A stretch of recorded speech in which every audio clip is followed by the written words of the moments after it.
right in Job chapter 2.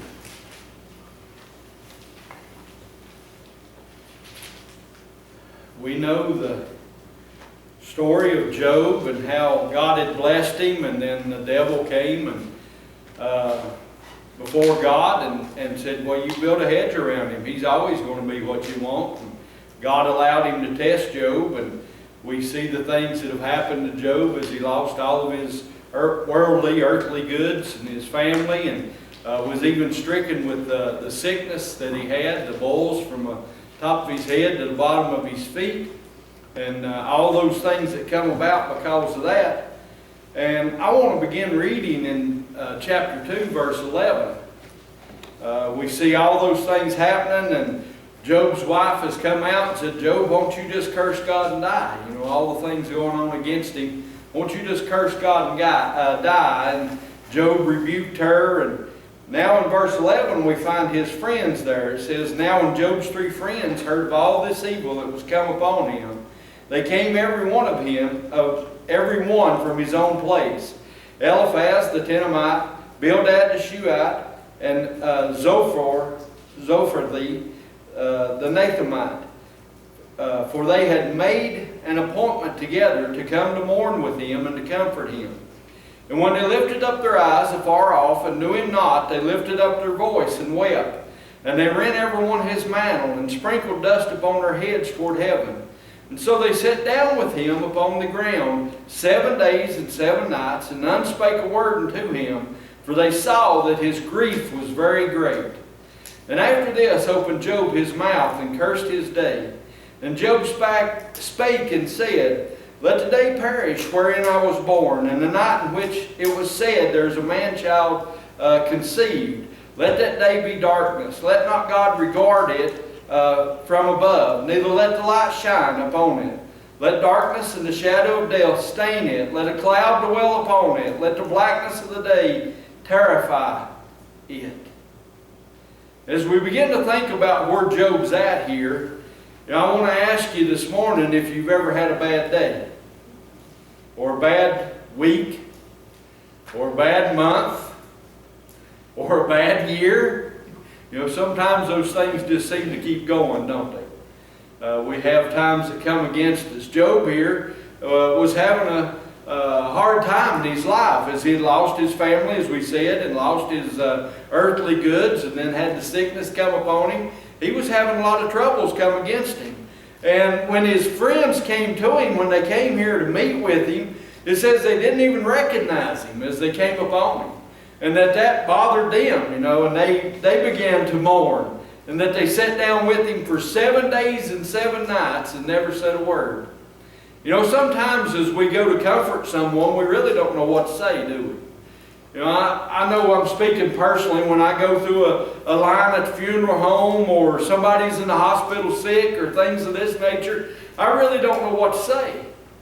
But sometimes you don't have to say anything at all. You know, Job's friends, when they came there and they sat down with him for 7 days, it says they didn't say anything at all. They just came there and they showed their desire to encourage him, their desire to strengthen him, their desire to help him in whatever manner they could for those 7 days. Now, when they began to open their mouths, it was a different story.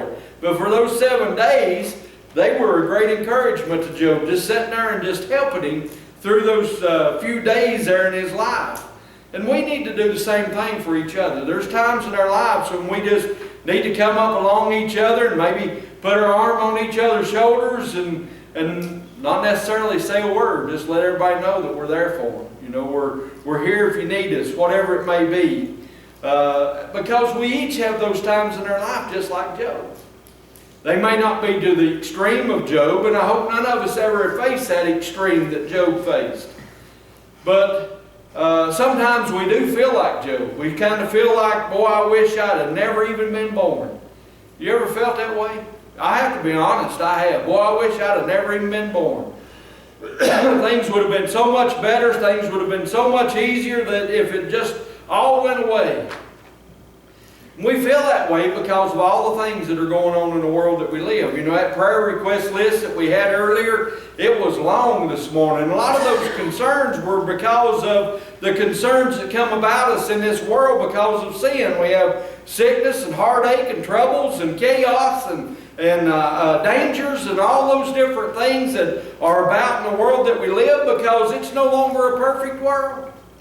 You know, because of the things that happened thousands of years ago, we're experiencing those bad things in life now because of that. We're experiencing those hardships in life now because of that. And it causes us a lot of trouble. It causes us a lot of heartache. It causes us a lot of grief. Because everywhere you turn, there's troubles, aren't they? In life, every corner you go around, we're facing something. There's something there waiting on us, something there to jump on us, something there to cause us a problem as we are trying to make it through life and trying to go through this life to be an overcomer. A lot of times as we are traveling along, we end up with the big eye, so to speak. We are intimidated about the things that are in front of us. We're afraid of those things, and we're afraid of the circumstance or consequence or things of that nature. And it's troubling and concerning. You know, I thanked you all for praying for me because I got a good report whenever we went to the doctor. But when you go to the doctor and you hear those things, it's troubling. You know, it doesn't matter. We can lay them at God's feet, but we still have those concerns in our mind. The problem is, a lot of times we won't lay it all there. We'll just go to Him and then we try to pick some of it up and carry it on our own instead of giving it to Him. But we need to realize that those things are there in our lives, and we're going to face them all the way through. We're going to face them as we go through life, just as Job did here. He was facing those trials of life. So when we face those things, where do we turn? Job here could have turned to his wife. If you back up a couple of verses there in chapter 2, we see what his wife said to him. She come out and she said, Job, won't you just curse God and die? You know, if we turn to our wife for help and that was the response that we got, how beneficial would that be? It wouldn't be very beneficial, would it? It wouldn't be much encouragement for our spouse to come to us and say, won't you just go ahead and curse God and die and go on? What about turning to our friends? You know, if our friends were silent and just showed their support and things like Job's did to begin with here, you could get a little relief there maybe. But when they began to talk to him, they began to be accusing. They began to point fingers. They began to say, Job, there's a problem in your life. And there wasn't a problem in Job's life. You know, sometimes people come and they're well-meaning and they're trying to do the things that need to be done, try to help you overcome the circumstance of the trial in life you're in, but nobody really knows where you're at but God and you, right? They don't know what's going on in your life and the things that are there, but sometimes people want to point fingers, and that's what Job's friends did. So where do we turn? What do we go to? Who do we cling to? Who can we trust? Now I hope that we can trust in our Christian friends, and Job's friends here sort of give us a bad name as far as friends go, but I hope we have good Christian counsel that we can trust in. I know in my own life, when I have had troubles and trials and things in my own life, I've been able to turn to good Christian people that give me some good sound advice that helped me as I went through life. They had good intentions for me. And I'm thankful for that. I'm thankful that God's put those people in my life, that they've helped me as I went through these things. But what about in our own lives? If there's nobody there? Well, in Psalm 88, we see here that the psalmist says, O Lord, God of my salvation, I have cried day and night before Thee. Let my prayer come before Thee. Incline Thy ear unto every cry. For my soul is full of troubles, and my life draweth nigh to the grave. We find the psalmist here in the same place we were sometimes, or we are sometimes. We feel like we're full of problems, full of troubles. We feel like nobody's there to listen, nobody there to hear. Where is God even, we sometimes think. God, why am I going through this? Where are You? Why are You not taking care of these problems? We feel completely overwhelmed, right? You know, I can only imagine how Job felt. And like I said, I hope never, ever do any of us face all those trials that Job faced. I can only imagine how he felt, and I believe that he probably felt overwhelmed. That he probably, as he sat down, was thinking in his mind, kind of like the psalmist here, God, why are you not listening? Why are you not answering my prayer? Why are you not paying attention to my needs, my desires, the things going on in my life? Why are you not hearing those pleas? We feel overwhelmed. We feel inadequate sometimes as we face those trials of life, as we go through the hardships. We feel inadequate or unprepared or things of that nature. And it's easy for us to feel that way, right? It's easy for us to do those things. You know, Levi's playing football this year, and they had a couple of scrimmages this past week. And the first scrimmage they had were against little boys that was a little older than him. They was a little older and a little bigger. And you could tell by the looks in their eyes that they felt inadequate and unprepared for the situation that was there because they got big-eyed. You know, we get that way in life, don't we? We get that way in life sometimes. We get big-eyed at the things that are going on. We get big-eyed at the circumstances, the situations that we're in. Because we don't feel like we can face them. We don't feel like we can get around them. We don't feel like we can get out of them. Well, the problem is we don't know where to turn, right? We begin to lean on self, and that's when we get in trouble. We try to take care of it. I shouldn't say we. I can't point my finger at you. All I can do is point my finger at me. Me try to take care of it.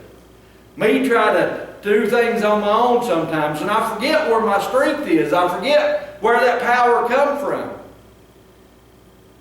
When I try to take it on myself, I feel exactly like this says, inadequate sometimes. Completely unprepared, overwhelmed because of the situations or the circumstance in life. We do that a lot of times in our lives. Sometimes, though, it's not a big thing that comes at us. It's just the small things that begin to drag us, isn't it? Now, this message kind of come from the hayfield yesterday. As I was mowing hay yesterday, I was in a hurry, trying to get as much accomplished as I could. And I was pushing a little harder than I really should have been. I was running a gear faster than I normally run in the hayfield. Had the tractor pulling as hard as it'd pull, and you'd hit a little grade with the tractor and it would begin to pull down. You know, I could build up the momentum in the flats and get the RPMs up where I wanted them to be and hit that hay and be doing what I needed to and hit that little bit of an incline and the drag on the bar and the incline on the tractor itself. Those RPMs would start going, not have to gear down. Take off again. We're the same way in life sometimes. We build up momentum. We're anxious to do something for God. We build up momentum and we go into the world and we're running wide open. We've got those RPMs built up. We're accomplishing things for God, and then we hit a little incline or we feel that drag of this world on us or whatever it may be, and the next thing you know, the RPMs start dropping, don't they? We start running out of steam. We start running out of that desire to go forward, that desire to continually push in this world. You know, and as I thought about those things, I started thinking about, well, we could do some things to change it. You know, we could get a bigger tractor. That costs too much money.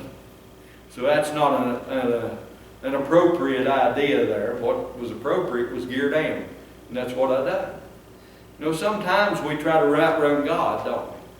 And most of the times, if you think about it in your life, it's those times when we feel inadequate, when we feel the drag of this world, when we feel like everything is continually pulling us backwards, is those times when we're outrunning God. When we're not allowing Him to be right there with us and to help us and to push us or pull us along the way. Because of that, we finally start dragging down until we lose all momentum, and then we have to start over. You ever lost momentum in your Christian life? I have. You know, I'll be honest with you, I have. I've been running along full bore, have RPMs up, just the steam a-rolling, you know, just doing everything that I needed to do, and then all of a sudden, I lost all momentum. And you know where I got the momentum back? I got the momentum back whenever I began to lean on God, began to go to God and allow Him to help increase that momentum again. I got out in front of Him. I got to doing things that instead of waiting, I got to doing things in front of Him. And we need to wait on that momentum. We need to wait on Him. So what do we do whenever we find ourselves in that place? When we let it grind us to a halt, what do we do? Where do we go? Well, I done told you that what I needed to do was slow down. I needed to slow down and let God be the lead. Let Him go in front of me. Let Him show me the direction that I needed to go. Let Him do the things that I needed Him to do. I can translate that to the hayfield. I needed to slow down in the hayfield. I can translate that to Levi's football team, because you've got blockers in front, and you need to allow those blockers to get to where they need to be so you know what direction you go. It's that way in everything we do in life, isn't it? We got to have that help, that direction, that guidance. We got to have that proper place and stance in life. And with ours in our Christian walk, it comes from God. The only way we're ever going to be able to do the things or focus on the things or accomplish the things that we want to do in this world, that God wants us to do in this world, is to let Him have His way, right? To have our focus on the provider of all things. In Psalm chapter 89, verse 1, the psalmist here says, I will sing of the mercies of the Lord forever. With my mouth will I make known thy faithfulness to all generations. It's when we're in our right place with God, when we're living that life that's pleasing, when we're living that life that's in the right place, we're allowing Him to lead and we're following, we're allowing Him to guide, and we're learning, we're allowing Him to teach, and we're seeing all the things that He has before us. That's the right place that we need to be. And when we find ourselves in that place, then we want to sing these mercies of God. We want to sing the praises of God. We want to tell all those around us about the things of God, about His faithfulness, about His generosity, about His goodness to all generations. It's when we're trying to run out ahead, do things too fast, or things of that nature that we get in trouble on. We in our lives, we need to learn that God's got this. How often do we forget that little phrase? God's got this. I can't. When I came to you and I asked you to pray about the situation I was in with the rhythms of my heart, I can't fix it.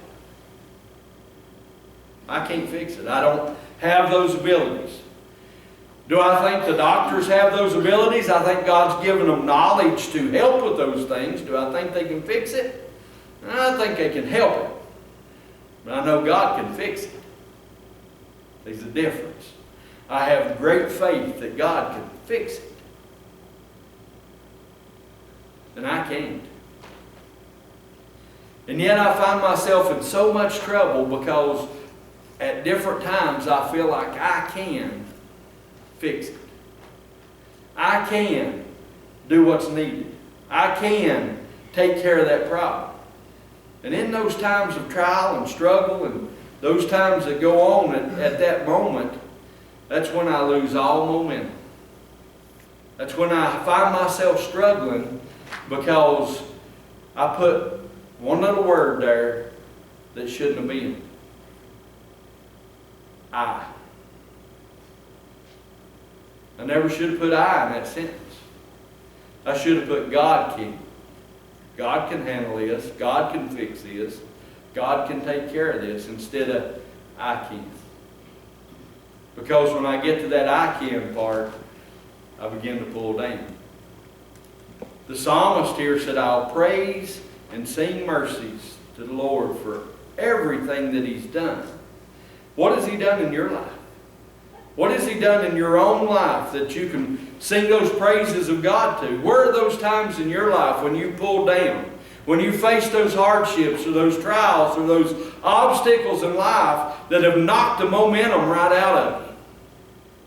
And all of a sudden, God has helped you across or through or around or whatever it may be, till that momentum begins to build again.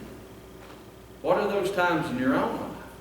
Where is it that you can Begin to praise Him. Begin to thank Him and tell all those around you what God has done for you. What are those times in your life? You know, it all comes down to trust, doesn't it? I had a feeling yesterday that tractor would go one more gear. Well, it would for a little while and then pull down. So I couldn't really believe that it was going to go on. But I could go down a gear and believe that I could just go right up. You know, I can trust in myself and say, hey, I can run out ahead and I can do these things, but the reality is I can't handle it. Just like that tractor couldn't handle it yesterday. I can't handle it. I had to trust in something else. I have to trust in God. So I ask you this morning, are you trusting in Him? Are you trusting in God? Are you trusting in the things that He does? Are you trusting in His direction? Are you trusting in His faithfulness? Are you trusting in His plan for your life? You see, if we're not, then we're not following God's direction. We'll always find ourselves grinding to a halt, won't we? Continually pulling down, unless we trust Him. Are you trusting Him today? If you would, stand with me.